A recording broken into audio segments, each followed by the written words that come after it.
Welcome to yet another session on Apprenticeship Dialogues.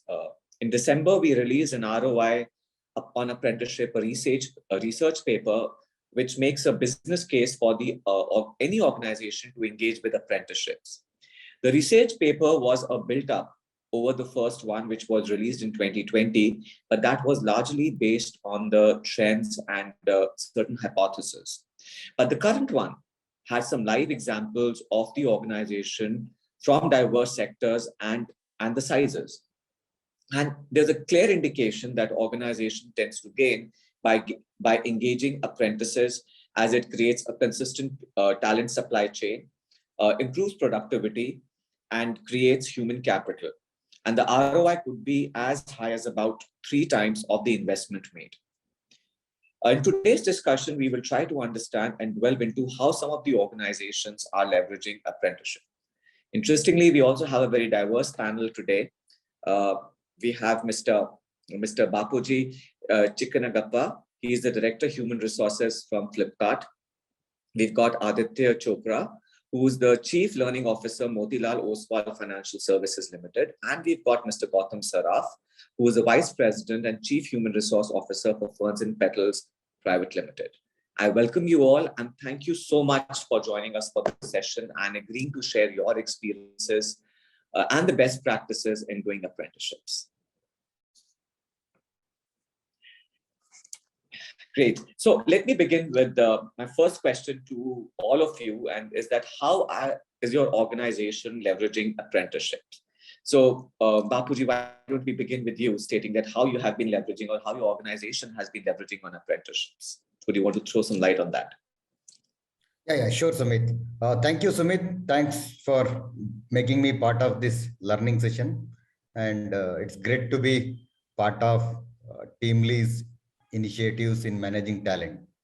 Good. So we have 2-3 things to share in this space.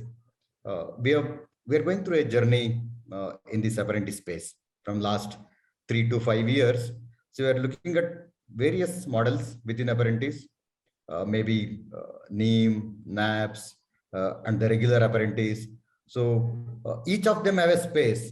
Luckily, we have opportunity to leverage all these models in one or other business streams which we are having now. So it has been a journey. Initially, we were a little skeptical, but as we moved, so we could see a lot of both tangible and intangible benefits. One way, it gave us opportunity to engage with the local ecosystem, connecting with the communities, and giving them an opportunity to upskill. That was one. As a byproduct of that, we were able to engage those people who are just in the very entry level of skill matrix into some of the semi-skilled and unskilled roles to start with. And then they gradually move to the higher skills. So our journey has been great, and we see a lot of benefits in using different models and submodels within apprentice program. And last 3 years has been a great learning curve, and we continue to reap the benefits of this program. Sure, Babu. So could you want to throw light on this, the benefits that you're talking about? That you said about you working it for last 3 to 5 years. So what are kind of job roles? Because everybody considers your organization is largely driven by the bikers. So is that the only where you are deploying it, or which are the job roles where these apprentices are deployed? What are the kind of trainings, and how are you investing in them? Are there any performance metrics for them? How do you gauge the efficacy of the program? Do you have such systems in place? Yeah. So often we think e-commerce essentially a website and the delivery team. Not necessary. Actually, delivery team is about 15-20% of the overall workforce, but by and large, still 75 to 80% is engaged in a lot of other works behind the scenes, managing the hubs, managing sorting, grading, managing inventory, warehouses. So that is an area where largely it is either semi-skilled or relatively almost unskilled, a lot of simple but physical activities. So this is area where we are seeing a lot of comfort in engaging apprentice. So we have got entire range of spectrum, not only this space, even in other spaces, we have highly skilled technocrat employees as well, but that we can keep it aside for a moment. But for apprentice and all these programs, we look at semi-skilled and unskilled, and the specific roles would be sorting, grading, uh, even managing the inventory at warehouses, inward, outward. So closer to little bit of physical work and maybe a little bit of reading, bifurcating, segregating, and those kind of roles. So different names are there for these roles, but essentially summary of the work is this. So we engage predominantly in these roles, all the 3 or 4 different types of apprentice programs. Okay. We And started how do with you, 5-10% of the population and then gradually increased. fantastic. That is gradual because it's like, learning from the small size and then improve upon and have a much larger base. And what's been your, because I'm sure like you, by now you have completed at least about 1 or 2 cycles of apprenticeship. So has there been any absorption in your organization of these apprentices? Yeah. Quite a bit of them. So actually 2 things in this. One, by and large, about 30-35% of my population which comes to me is first time job goers. They're joining for the work stream, organized work stream for the first time. Now in that stream, I'll figure out a bunch of people who want to do it in a very structured way, who want a certificate, who want recognition of their learning. So there is a population out there. That is the target audience for me to engage in apprentice programs. So we start them with about initially 5 to 8% of a sub-function, and then gradually increase them. Maybe currently some of my matured warehouses have got about 25% of the workforce as part of apprentice program. Now, once they move up the ladder, in last 1.5 to 2 years, we have seen people getting into team leader roles, and some of them are even getting absorbed. We do a lot of structured learning and developmental programs for them, and this really gives them an opportunity to really get into mainstream and probably slowly get into relatively highly skilled roles as well. So So about you have 5% a, of them, yeah. sorry, so you have a progression path or career progression path defined for them. Yeah. So naturally, there is a career progression part, and we try to maybe sandwich this apprentice program with specific customization to maybe shorten their length of growth, and then give them higher opportunities, maybe team leader roles and higher roles, fast, maybe at faster pace than the normal stream. Sure. Fantastic. What about you, Gautam, considering that you have a vast experience, historically as well in dealing with apprenticeship? What's your take? How have you leveraged on apprenticeships? I'm considering that, I mean, all of you come from the sectors which are very nascent in adoption of apprenticeship. Historically, it has been with the manufacturing setup, but now we see the services sectors coming up, and that's where 3 of you are representing, and there is a keen intent, and there is a case where you are doing apprenticeship. So what's your take on apprenticeship? How have you leveraged on it? I think first of all, thank you, Sumit. I think thanks for inviting me part of this very great learning session. I agree. I agree with what Bapuji said, that it has been a great transition, and probably apprentice has really synced in very well after little apprehension or initial apprehensions of how do we include or incorporate it. But when we look at the current structure of the entire program, I think it absolutely met the current portfolio of people we had, or the set of people or talent who were joining us. They absolutely met our need. In our retail organization, 70% of the talent are all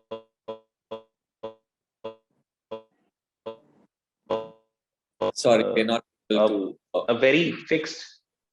Can you hear me now? Yeah. You said. So I'm saying, 70%. Yeah, 70% of our overall talent is basically our freshers, who are basically either wanted to get into a formal jobs, get into in terms of earning, supporting their families, and apprentice actually seeped in an absolutely beautiful way, where we are able to incorporate, at least start with 10-20% of the set of people, or actually 5 to 10% honestly to start with, to have those up as an apprentice. And as they slowly progress, we were able to move them up slowly and steadily in the hierarchy. Yeah, so whether it's all my retail stores, whether it's my supply chain, in my warehouse, my delivery, more or less, we've seen that these people have really came and really became a good support. Okay. It also helped in terms of leveraging the overall talent pool which was available and who wanted to keen and start. Okay. And they were aspiring students, wanted to work, wanted to learn the skill. And we also had the flexibility of they becoming a part-timer, and that NETAP or probably this program provided that as an opportunity to us also. So it was a very win-win situation for us in terms of flexibility, in terms of availability of the talent, and also meeting our business need and meeting their aspiration. Sure. So help me understand this, Gautam. Sorry, you mentioned that 70% of the workforce is fresher, so what's been your observation on their attitude and inclination towards apprenticeship, considering that it's not something which one aspires to be, everybody wants to be in employment. What's your take, or what has been your observation on their attitude towards apprenticeship? See, honestly, I think since most of the freshers, they start with a very basic expectation. Okay, and definitely most of them wanted to join at a if they feel confident that they are joining at the right organization, which provide them right culture, right growth path, right facilities in terms of and work environment. I think normally we have seen, and I think it's a very humbling experience. Honestly, I think for us, they have really accepted that as a fact, and I think and they felt that this is a stepping stone for them to start their career. And what is more important, that how do they start and which organization which gives them enough opportunity to grow further rather than continue to remain in the same job and same role for a longer period. I think that has been a unique selling point, or probably unique value proposition for all the people who've been part of us. Great. So they definitely consider this as a foundation for them to make a career, kickstart their career. Great. Adetya, I think, when we were having a conversation, you in a different league, you are yet to start on the apprenticeship, but there is a clear intent from the organization's side. And it also in our conversation came about that you are engaging with the informal, are you engaging with apprentices, but more informally? Just like to understand what's the whole, thought process of getting started. And even if you want to be doing this, you're informally, what's your take on it and your future plans on apprenticeships? Thanks for having me over, and pleasure to meet you. Can you hear me? Yeah, we can hear you now. First of all, thanks for having me over. Pleasure to meet Gautam and Bapuji. Some wonderful experiences that they share, and I can only smile when I hear about all of these things.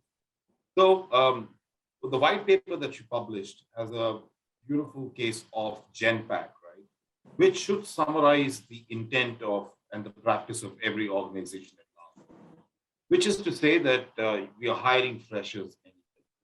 We are incubating them anyway. We are transferring skills and knowledge anyway. We are mapping their performance anyway. This is another route to getting to the same destination. And I think largely every organization is practicing what would be the informal apprenticeship program, getting freshers, different channels, train them, incubate them, and try and absorb them at the end of practice, right? Or promote them, or have a different career path that is assigned. So we run 2 or 3 large interventions here, where we try and take in talent from different streams, have a learning journey, a learning path attached to day 1 or day 0 or time incubation ends, which could be 6 months to a year long, or sometimes even 4, and then have a higher education path then attached as an educational journey. One is the learning journey, and the other is the educational journey, because we understand aspirations of people are different from when they start and when they're midway in their journeys. So it's a beautiful thing of identifying who can be a part of this talent pool, who can be a part of the career graphs that we make for them. And it's only normal, I think, if the apprenticeship program sort of then becomes a very, very formal way of moving forwards. Sure. So you mentioned that in the previous organization, you did have some experience of doing apprenticeships. Yes, that's right. So how was it? And what, how are you leveraging apprenticeship there? I think we'd like to hear that thought as well, because that gives diversity in terms of the practice.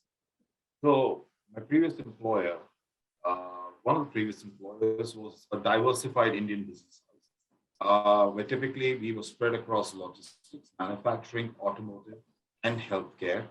Okay. So especially in the automotive industry, it's a known case that, the apprenticeship program, kicks off really, really well there, because we're looking for technical skills, talent that can come out there, and it's largely a more functional role that functional skills that they need to come on board with. So, and there was always a lack of talent in that. What we noticed during the time was that very clearly we had about 5,500 people in the organization, and at any point you would have about 120 to 150. And I wouldn't remember the data offhand, Sumit, but to my best of my recollection, that we had over a 60% absorption rate, and our 0 to 90-day attrition was 0. And if I go back in time, losing talent at that level over a year was in single digits rate. So attrition was beautifully controlled, because it's very easy to imbibe the values and culture of the organization in early days. And it also, and if you're able to, like I said, structure a learning journey for them and a career journey for them, I think they embrace that beautifully. So we tried our hand first at the automotive, section that we had, and then subsequently in manufacturing. Though at the manufacturing, in the manufacturing space, it was smaller, but largely equally successful. So, which sort of gave you the confidence that it's not just about the channel where you're getting them from. The liability really is to make sure that you're doing the right thing as the journey progresses. So it's not very difficult really to execute your intent and motive.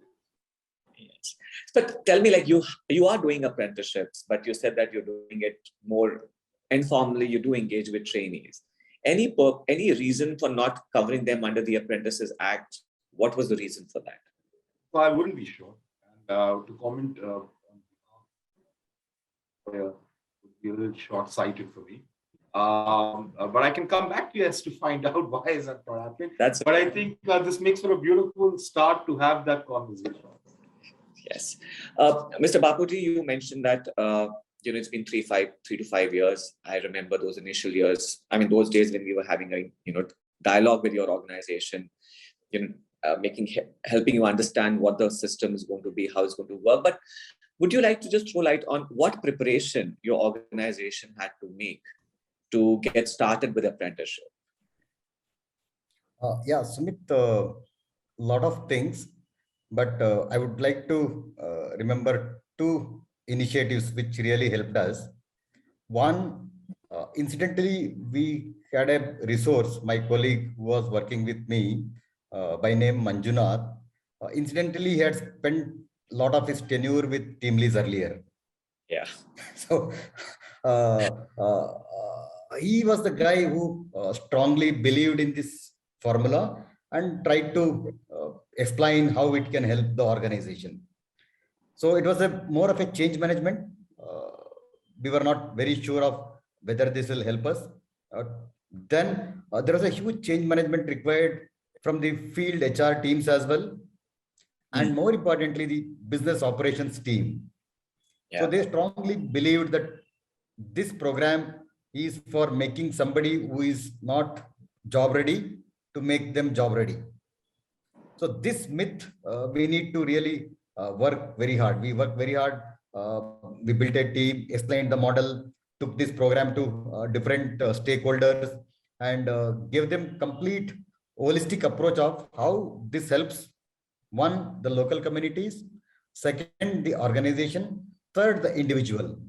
So this is more of a changing the attitude towards the program. It is not just a set of trainees whom we will train and make them industry ready. It is not that. Apprentice is a program where we give formal, structured, on-the-job training to the communities who will work from day one, probably low-skilled jobs, semi-skilled jobs, and eventually they get recognition for that through government certificate, TeamLease certificate. Or there is no productivity loss from maybe 5th or 10th day from joining. It is just making them to understand what role they need to do, some basics of must do training, and after that they are as good as any other non-apprentice employee. So there is no productivity loss at all. That's one. Sure. Second, our approach was to explain this model through pilots, do it through 5 to 3% of the population in each of the warehouses, and then scale it up over next 2 to 3 years. So the initial concept selling really worked. Pilots were amazing.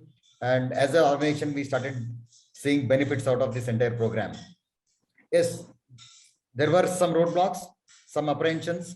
Then there were some business teams which were early adopters, and then rest others also started following it. It needs a little bit of maybe concept selling and initial maybe momentum to gain numbers, and then eventually people see the benefit. Absolutely, absolutely. So I think it's good to, you took baby steps, mindset change, breaking the myths, getting the buy-ins from the business. But I think that's very essential. I think there has to be a partnership between the HR and the business to see that the program is successful. Great, and we know the kind of volumes that you're engaging with today, the apprentices that you're engaging with today, which clearly say that how this whole program has evolved in your organization over a period of time. And we know that you do have an aggressive plan based on the outcomes that you have, witnessed. Adetya, would you like to highlight what preparation is your organization doing to get engaged? I know that there is an intent to get started on the apprenticeship. So what preparation is your organization doing to accommodate this layer?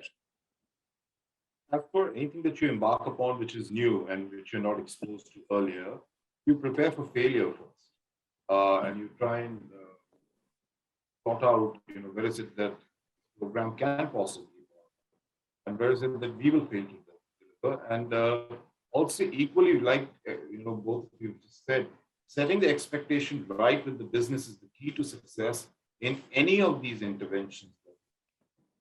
So if you can sort of plot failure fairly well, and then in a very agile manner, figure out what is going to contribute to the success of the program is truly where the preparation from a strategy to the execution really lies. And then you plug and play and be agile with making sure that you are able to maneuver very quickly if you find something which isn't working very well.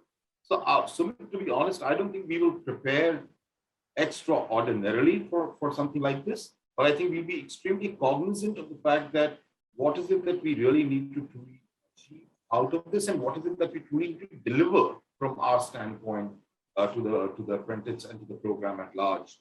And I think if you're able to do justice to those two ends, the model will mature over a period of time. But it needs to go through failure first, given the fact that we haven't formally tried it. And I think if you can brace yourself for that initial impact of failure and keep maneuvering in an agile manner, I think pans out fairly well. Sure. So you're saying basically you need to set the expectations right of all the stakeholders. All the stakeholders. I mean, that's when this comes together, doesn't it? And I think that the responsibility of that is a joint responsibility. So I think as we progress in this journey, Sumit, they've probably used Handle's help to sort of put together how they've set this up and gone through the initial phases. Sorry, we were not, I think the last part was not sort of audible to us. Now, to sum up, I was saying that once we do get to the stage where we actually start tilting towards this model, I think we're going to take a lot of help from NETAP and professionals and organizations who have delivered this better to structure our initial phase really. So from a preparation standpoint, I think at this point It's more about manpower planning to figure out and the workforce planning that goes along with it. And that's where this whole thing really starts with. And then, learn through experiences really. And organizations like NETAP backing this. I think that's what sort of smoothens out the journey for anyone who probably tried. Sure, and that exactly is our objective also. When we're advocating apprenticeship, is that how do we learn from each other's experience? The ROI white paper was meant to be for that, and that's the reason why we're having this conversation today, that what we can learn from each other, how do we make it more effective and a successful program which kind of sets the machinery in place for talent creation. Gautam, what's been your experience in the preparation from the organization perspective, whether it's the structure, mindset, culture? What are the preparation that an organization, your organization went through or should go through while getting the apprenticeship started? I think we all knew what was apprentice long back. I think it's been there for a while in this system, and somewhere the acceptance of that apprentice was never been so easy. Okay, there were too many complications, there were too many compliances, and therefore most of the organizations were hassled, I would say, in terms of implementing in their organization. Also, the depth in terms of where all we can find these talent, which all industries it can be incorporated, there were a lot of ambiguities which were there. So therefore, I definitely felt, and probably I'm saying it just from a past perspective, just because the kind of place we were in, we had a lot of apprehension. In spite that we had a need, we had a demand, we had a set of people who wanted to work with us, but we didn't have the right model where we can actually get them in, I think. But I think organization like you, TeamLease, has definitely helped us in terms of sensitizing that. Okay, has helped us educating us what exactly the apprentice program and how you guys can help us in terms of implementing in our organization and taking away the worries of compliances, bringing the right set of people, which is in line with the talent what we require or the role which is there. Creating the training roadmap for all of them, ensuring that they continue to learn, okay, and build their skill on that aspect. I think those were the critical first roadblock for us. I think that where definitely you guys have definitely helped us. Also, that surety of someone as a partner who has the capability and has the breadth and the in terms of managing the magnitude and the operations, that also helped us in terms of convincing the stakeholders that we should start this as a stepping stone. May not be and percentage can be a very minuscule at the start, but then this is how we should step in the right direction. I think that's how we brought the confidence, and we brought the confidence of our stakeholders. So that's definitely happened.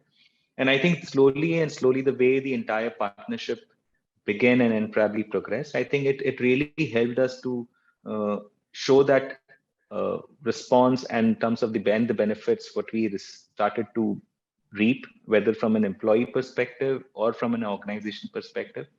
It really came out really well. Okay, and therefore probably after a few biannual or after 6 months, we realized that it can be capitalized further upon. And I think that's how it is today. Definitely we see a very integral part of our workforce planning. Okay, and I personally feel that it is definitely it's not an opportunity only for an organization to capitalize in terms of saving cost or a saving. It is also a great way of probably encourage people who are studying or wanted to study or wanted to build this skill through the apprentice program. Okay, and it's a great blend of building skill at the same time knowledge.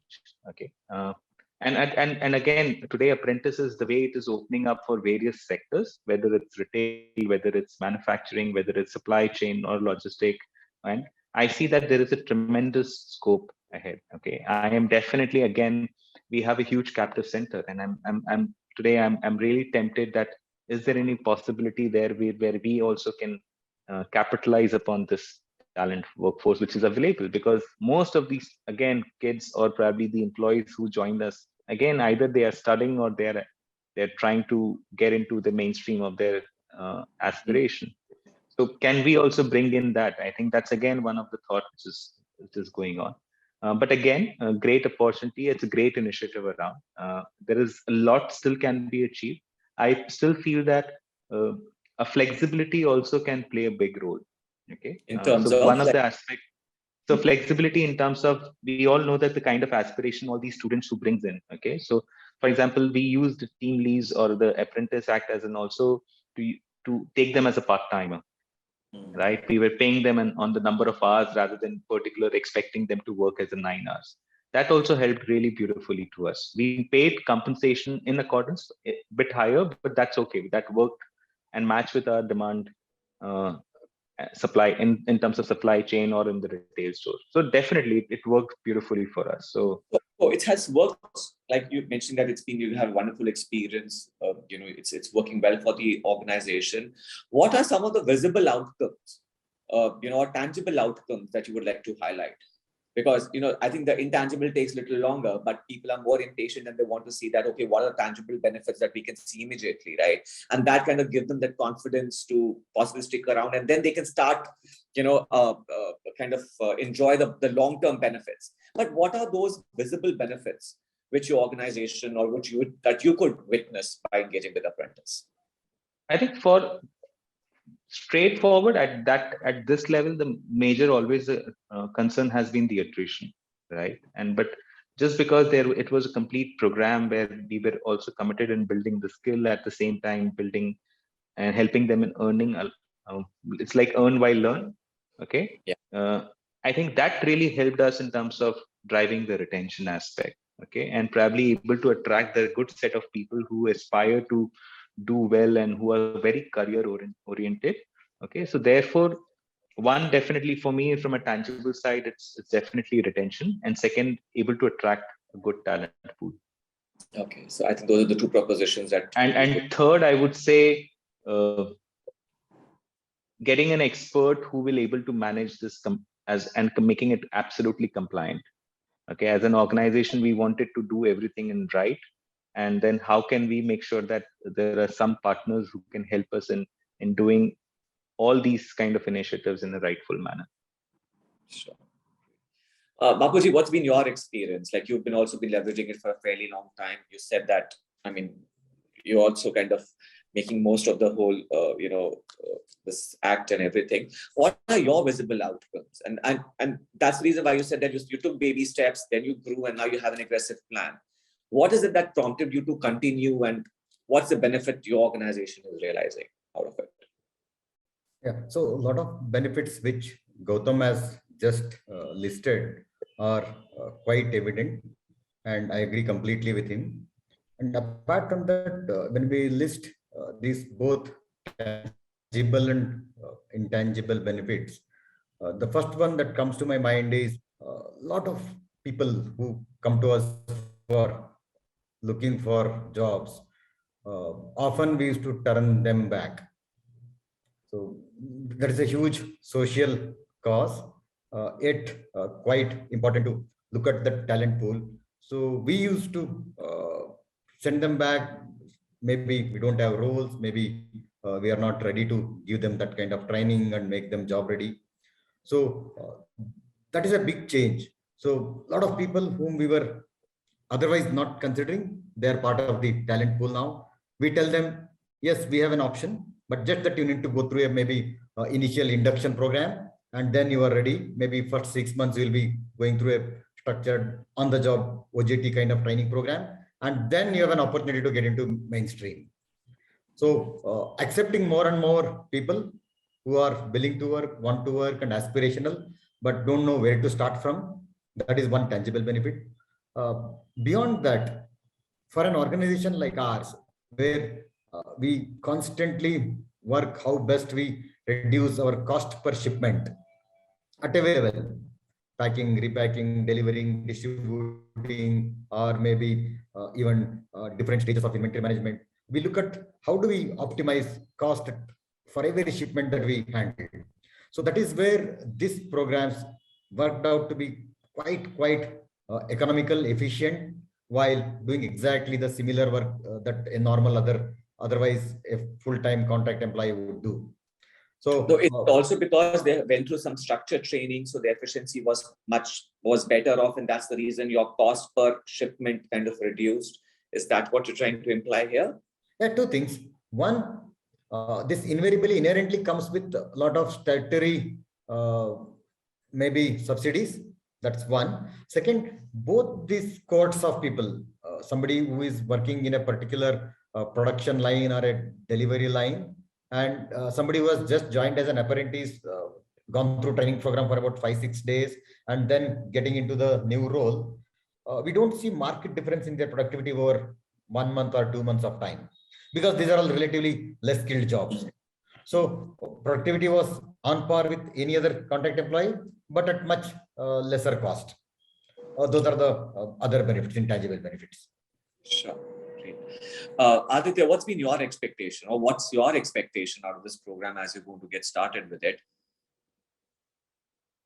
Simpler expectations, Sumit, I think, probably because I haven't experienced it before here at least. I mean, it wouldn't be any different from what we sort of expect from freshers who we are hiring off the cuff. But additionally, I would rather concentrate a lot and expect from apprentices to know the difference between a job and an education and the apprenticeship program and what it does for them. You know, in my past experiences, I've worked with a lot of MBA institutes of repute in India. And I know that some of the best students sitting in MBA programs don't know why they're there or what the outcome is and where this is supposed to be. And that's where, you know, the program doesn't deliver for them or for the organization that they join, or for the ROI for the parents that put the money on. So I think the expectation clearly is that that, you know, at the base level, they should know what are they really getting. The other lacuna about the apprenticeship program is that, you know, you're sacrificing or you're circumventing the formal education system, right? Which does what? In so many ways, it limits your opportunities, which otherwise would be made available to you if you did follow the normal education. So the strength of that entire thing is that then you have a very focused approach to a specific sector, to a specific. So to be able to make the most out of that, I think, you know, most of these are very, very, like I said, very simple expectations. But if delivered accurately from their end, and if we can sort of leverage that, I think does wonders for the program in the long run, because ultimately the goal is what is to make sure that they are adequately trained, they develop those skills, and at a certain level, we are able to absorb them, right? And I think that only happens when basic 2-3 things really come together. So again, like I said, haven't experienced it here. You know, in typical roles that, you know, people apprentices here would be your sales, collections, and customer services roles, right? So we haven't sort of experienced that here yet. But so expectations to define them would be rather difficult. But these would be key, I would say, at this point, at a very early stage, to make sure that, you know, we are able to sort of keep this. Sure. Okay, coming to the last question I have for all of you is that, I mean, both Bapuji, you and Gautam, you have experienced the program. Aditya, you have some experience in the past, and you are getting started with here in your current organization. What would be your recommendation to make it more seamless and simplified to scale apprenticeship, and we have more organizations in your space could come forward and get started? I mean, all of you also have just gotten started 3-4 years or 5 years. Consider that Gautam mentioned that the apprenticeship has been there for many, many years. I mean, technically it's been there for more than 60 years. We just completed 60 years in December of the apprenticeship system in our country. But only about 25,000 organizations kind of engage with apprentices. How do we make this old system more popular, more seamless for organizations to come forward? And with your experience, if you feel that, you know, had this system or the process or certain things would have been in a certain manner, we would have done it better. So any recommendations from your side for the improvisation of the system? Anybody? What about you, Gautam? I'll take the lead here just quickly. I personally feel that we definitely have to pitch this apprentice as a much more evolved program, okay, and not just through organization. I personally feel that all the education institutes, okay, today, okay, they have to be encouraged and have to be told about what is apprentice program is all about, and where they can engage their existing students, workforce, or students to become a part of a exposure to the various industries which they aspire to. Okay, so that is how I think where education institutes and the organization has to amalgamate together and make this as a program and giving the exposure to all the students and let them decide that let the student decide that which field or which organization, what role they would like to continue to build their career. So that's a one way, definitely. Okay. Second, all from related to compliances or all related to whether organizations themselves sign for an apprentice program or they take help of any partner to have apprentice in their organization. That entire program needs to become more simplified, more easy to plug and play kind of a model. Okay, which basically takes away the worriness on compliances or legalities or the formalities or the administrative work which is required to complete this or make it happen in the organization. Okay, today we all, as an organization, I feel they are committed to do the business in the right way. Okay, none of us are looking for a short-term gain here. We are all here to make our mark. We all know that India is a growth story. There will be continuous demand of a labor workforce, and we will continue to require to attract good talent. Okay, this is one of the brilliant way, okay, to inspire, to give that exposure, to give that visibility to all those students who wanted to get into this professional industry.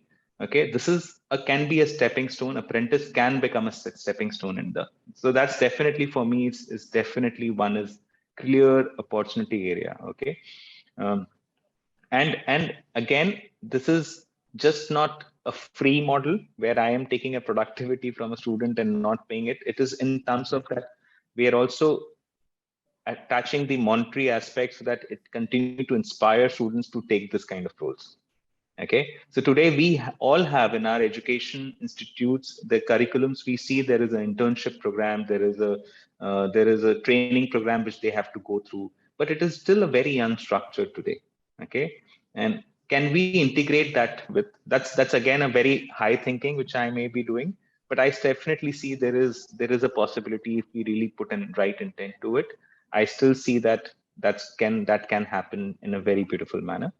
Second, as I mentioned about the compliances. Third, for me, it's about organization also doing clearly laying out the career path for all the people who join as an apprentice. Okay, rather than only look at as a workforce or to look at just a menial to doing the starting level job. Okay, if we clearly define the roadmap in terms of a growth, in terms of skill enhancement, and if we clearly able to that, I see that there is a huge potential. We are able to promote people, develop people from that set of talent pool. So these are three my thoughts, and probably happy to hear from others. Very valid points, Gautam. Thank you so much. For the participants, if you have any questions for the panelists, please drop in the question answer box and we shall take that up very soon. Bapuji, what's been your recommendation, or what would be your recommendation? Yeah, Sumit, in the whole ecosystem, there are 4 major stakeholders: government, then manpower partners like you, then the employment pool who are going for the first time job, and organizations who want to utilize this scheme like us. So all the 4 have different roles to play. So I'll focus more on the anyway, government is doing its bit, and we have really limited say in that, but there is a gradual improvement from earlier days to today. There is a major shift in the way it is being controlled, regulated, or facilitated. Coming to manpower intermediaries, somebody like you, TeamLease. You have been doing a great job. What I could see from last 2 years, when TeamLease came to us first, they said, there is a lot of documentation required. There are a lot of obligations. Just leave it to us. We will manage it. We will ensure both of us are compliant and in right way. There is no shortcut there. That confidence was good enough for me to take a bet, take a plunge, and maybe figure out a pilot program. So maybe that needs to be further fine-tuned. There are some areas where if there is a sudden load down in one of my sites, probably you figure out how to place them somewhere else, maybe in some of your other clients. So that is one area which I'm sure you will be working on, but that would further improve. Coming back to employers like us, most important thing is the perception change. Apparently, is not for me. It is for maybe a factory, and I'm not a part of that program. So that perception change, little bit of knowledge, understanding the entire benefits, and spending time with somebody like you to get complete picture of the whole program would really help us and give us confidence to try it, maybe scale it, and take the complete benefit of that. So we are doing it, and maybe we need to further maybe involve more and more into that, and figure out how best we can take the benefit. Coming back to the last and the most important pool, the talent pool, we need to educate them to understand that apprentice is here to stay, and it's a long-term game. It is not just maybe a shortcut to just engage you for a short time and then completely disown. There is a progression, there is a plan, and there is an opportunity, and it can be your long-term stepping stone to get into full structured roles. Sure. So multiple things, and maybe we continue on this journey.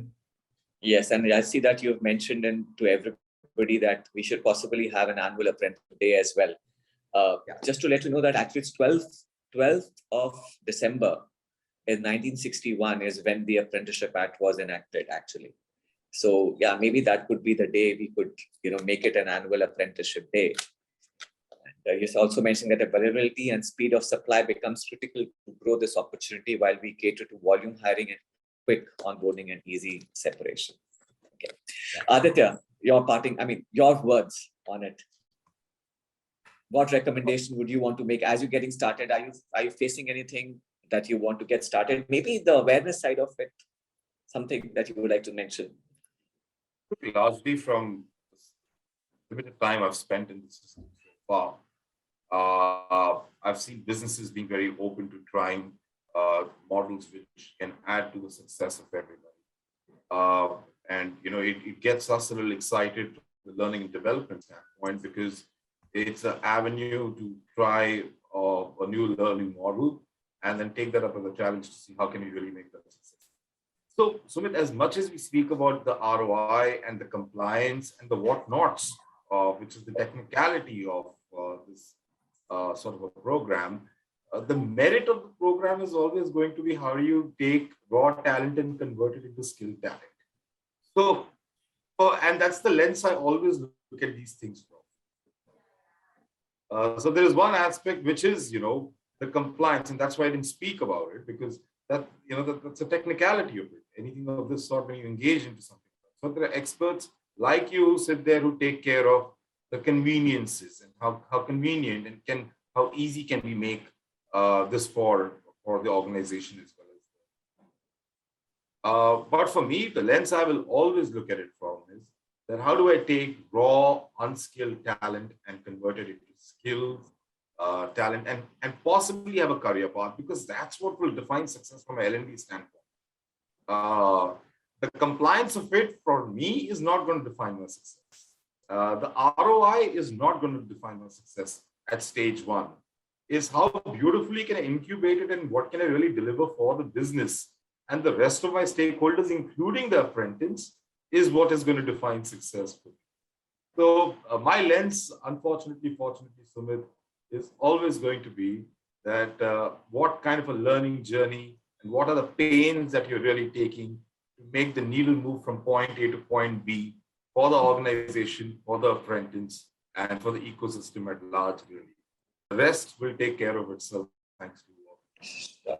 No, definitely. I think apprenticeship needs to be viewed from multiple lenses. One definitely has to be from the L&D, and that has to be the primary lens to view that it is a learning model. It is how do you create talent. But at the same time, what we say that can we also have a business view to it as well, because what's in for an organization, what are the kind of returns that they could get? And we're not talking just about the tangible risk, and there's certain intangible benefits in terms of the loyalty. Both of them spoke about the attrition aspect of it. How do you maintain that the engagement, that belongingness? How do you create talent, and how do you give back to the society? I think those are some of the benefits that you could possibly look at. And lastly is definitely the compliances. So the three different views, many reasons for organizations to get started, because so I think there's a lot for any organization to engage with apprenticeship. Thank you so much, all of you, to share your views, your experiences. I think it was fascinating to hear them, and I'm sure we've done some justice, to as we get other organizations to. I mean, we'll take the message to them, and we can motivate them to get started on apprenticeship. What we'll now do is we'll quickly take some of the questions. We've got exactly 10 minutes with us. So there's a question for you, Gautam. It says that in which job roles do you deploy apprentices? Okay, so for us, it was in our retail store and our warehouse and the logistics. Okay, great. The questions which are coming in on degree apprenticeships: do you feel degree apprenticeship program will reduce attrition and attract talent? There's another one which says that in the experiential learning framework, how important it is the degree embedded apprenticeship program connectivity for ensuring productivity and long-term employee engagement. So yeah, there's a whole concept of now degree apprenticeship where we're trying to see that how do we blend skilling with the mainstream education, and the skilling, can that be work integrated programs? In fact, I was just reading a story before this session that we had, that how UK has now started promoting degree apprenticeship, where they say that you can actually go and finance your own education.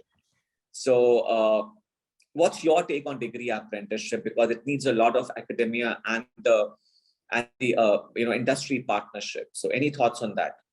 Maybe we can quickly cover that. Any thoughts on degree apprenticeship, on this partnership? Clearly, the last word on programs and models on things like these is not out yet. I think there is so much innovation that this will go through as time progresses, right? Because in India, like you said, there are only 35,000 organizations which are today leveraging programs such as this. So whether a degree-based program is going to help or it's not, a short answer is yes. The long answer could be very different, because we are driven as a country, we're driven by that hard certificate of a degree, right? And most of the times we're pursuing that degree and we're not pursuing that knowledge. So if you can add that in and if you can blend that in, of course, it's cherry on the cake, really. So short answer is yes, it does add more value. Sure. Okay. What about you, Gautam and Bapuji? Do you think that academia and industry partnership would work for the work integrated programs? You can build your supply chain, prepare your talent through this particular partnership? Yeah, it does work, Sumit, but there are two streams. One relatively less skilled and or semi-skilled, the other is skilled. So whenever we try these long tenure models like degree or certification, some of the roles which are short tenured or maybe fluctuating requirements. So the stickiness is little difficult there, because we don't need them after the peak period. So we may have to discontinue. But there are certain roles like somebody like reach truck operator or battery operator, truck operator, highly skilled roles. So these roles take about 1 to 1.5 years to become proficient, and maybe another 1.5 years to do his role in that capacity. So we get a term of about 3 to 4 years.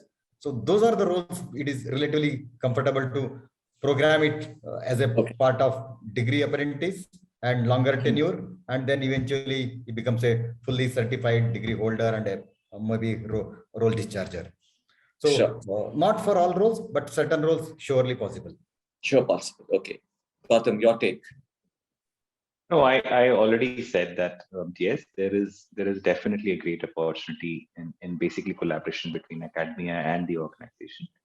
And yes, it has to be very well thought and also ensure that rather than it becoming a burden for the students, additional burden, how can we ensure that it basically becomes a part of their learning journey, right? So it has to be very well thought through. But till the time it definitely makes merit and gives the advantage to student, I think they themselves will drive this program as a success. Sure. There's one question that's coming in that could you give us some insights from your specific industry where the apprenticeship module works well in a specific role? So anything that you would like to mention, that what are the job roles? Like, since you have all experimented it now, it's running, what are the job roles that could really work well? So Gautam, what are the job roles that I think you did mention, but maybe you could just highlight once again that what I think for us is all the entry level jobs you can from when anyone is starting with the apprentice program, they can look at all the entry level jobs which can be explored, and maybe starting with whichever places where you are hiring freshers, which are more so that can become a quick fix where the set of talent can fix. Definitely, sure. I am looking at to expand this model in many ways. I'm just looking at my captive center, as I mentioned. I would definitely like to explore that as a model there too. But again, we all have to look at the existing talent pool and what kind of talent we do receive from the market. But definitely there is, initially you can start with the lower level. Sure. Adetya, what's your take on this? I mean, what are the job roles do you think it could work well, specifically from the BFSI sector? Really, I mean, the answer is, of course, sales, customer service, and collection. But I'm saying, why stop there? You could have basic IT support roles where, very smoothly be incorporated in.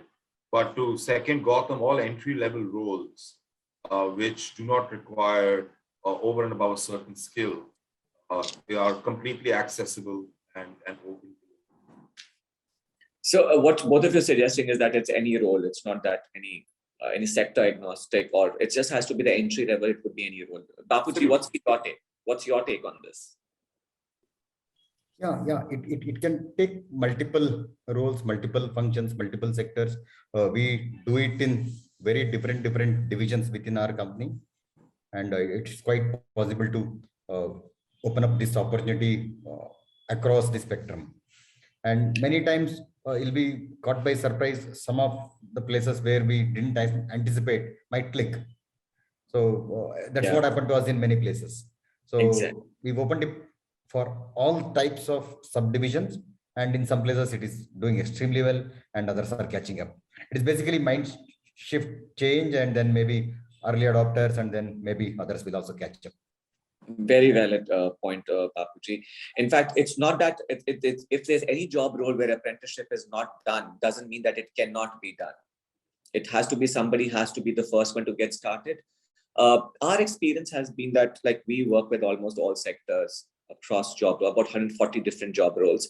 But it was very fascinating to see that even some of very high-end job roles, because usually it's a myth, that apprenticeship is only for the low-rung job roles. Well, that's the larger population. So obviously there's a large opportunity that side. But there were certain postgraduates in the organic chemistry. We had apprentices, these people from such educational background as our apprentice, who are kind of assisting the scientist in the R&D of one of a very famous pharmaceutical company.